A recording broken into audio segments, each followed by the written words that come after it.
Hello students, in this video we are going to discuss about AC circuit containing capacitor only.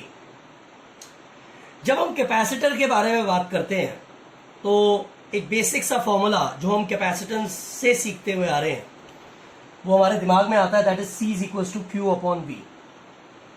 Obviously ये V potential difference है और when we are talking about alternating current तो alternating current के case में इस potential difference को हम EMF के बराबर लिख सकते हैं.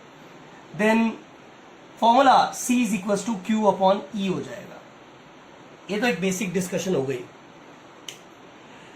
बड़ी बात क्या है? बड़ी बात यह है कि when we are talking about alternating current with a capacitor तो हर एक डिवाइस का अपना एक रेजिस्टेंस होता है, ऐसे ही कैपेसिटर का भी अपना एक रेजिस्टेंस है. सो अगर हमारे पास ये एक कैपेसिटर है और इस कैपेसिटर के साथ ऑल्टरनेटिंग करंट हमने कनेक्ट किया है तो हम इस सर्किट अरेंजमेंट को कह सकते हैं कि that AC circuit containing capacitor only. AC circuit containing capacitor only. Containing capacitor only. ये तो सिंपल डिस्कशन हो गई, सिंपल सी बात हो गई है ना. बट अगर एक कैपेसिटर पे एसी सर्किट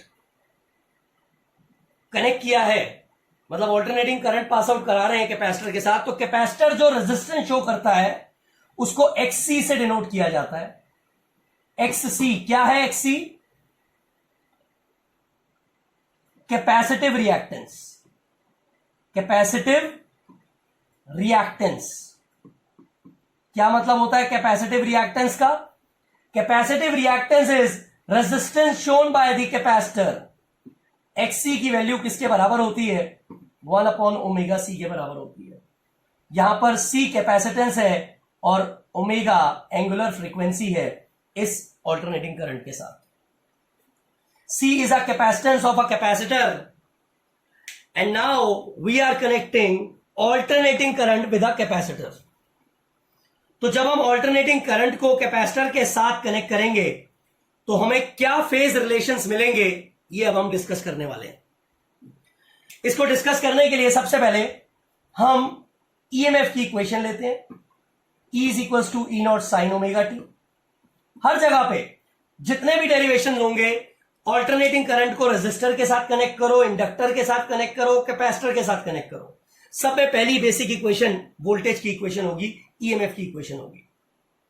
इस फॉर्मूले से, ऊपर वाले इस फॉर्मूले से मुझे ये साफ दिख रहा है कि E is equal to Q upon C लिख सकता हूं मैं. तो मैंने यहां पे Q upon C E not sine omega T लिख दिया. एंड ऑब्वियसली अगर मैं Q को यहां रखता हूं तो ये C E not sine omega T हो जाएगा. हमारा टारगेट क्या होता था? ऑलवेज इस डेरिवेशन में हमें फेज डिफरेंस निकालना होता था, फेज रिलेशनशिप निकालना होता था. किसके बीच में? ईएमएफ और करंट के बीच में.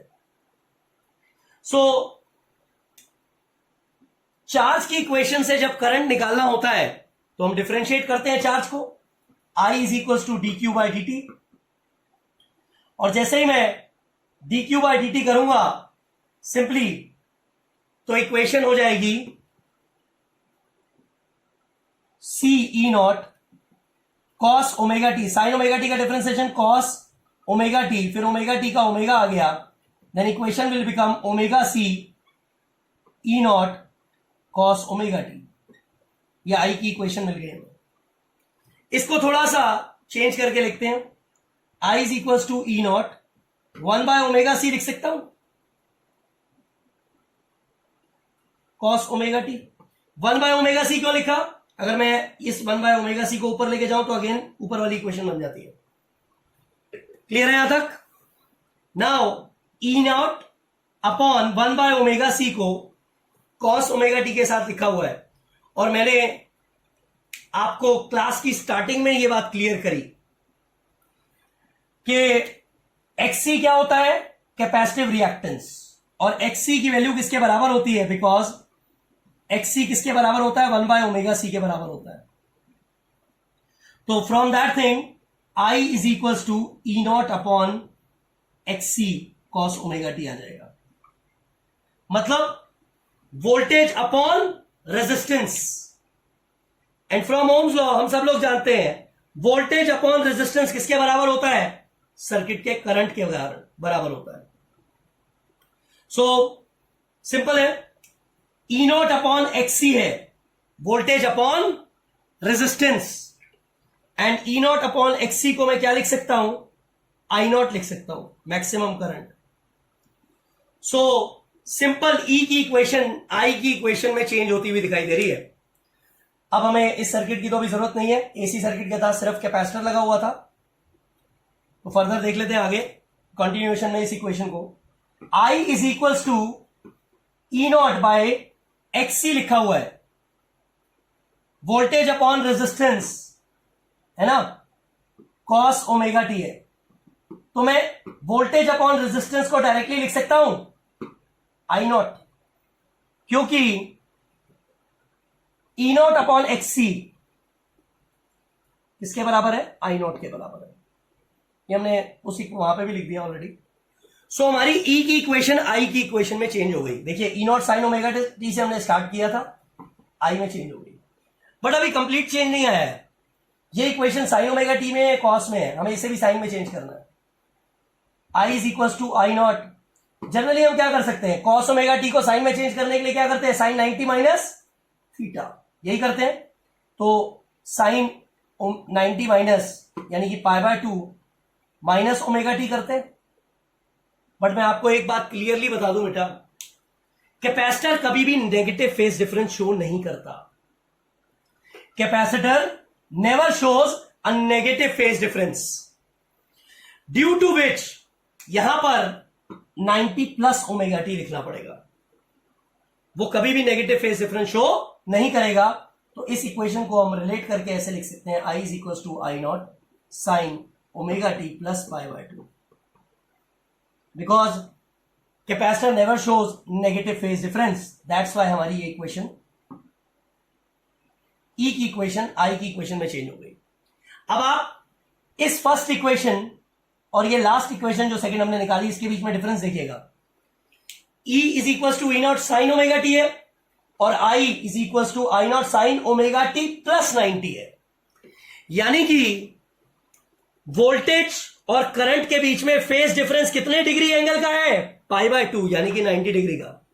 इट मींस करंट लीड कर रहा है वोल्टेज को बाय फेज एंगल 90 डिग्री।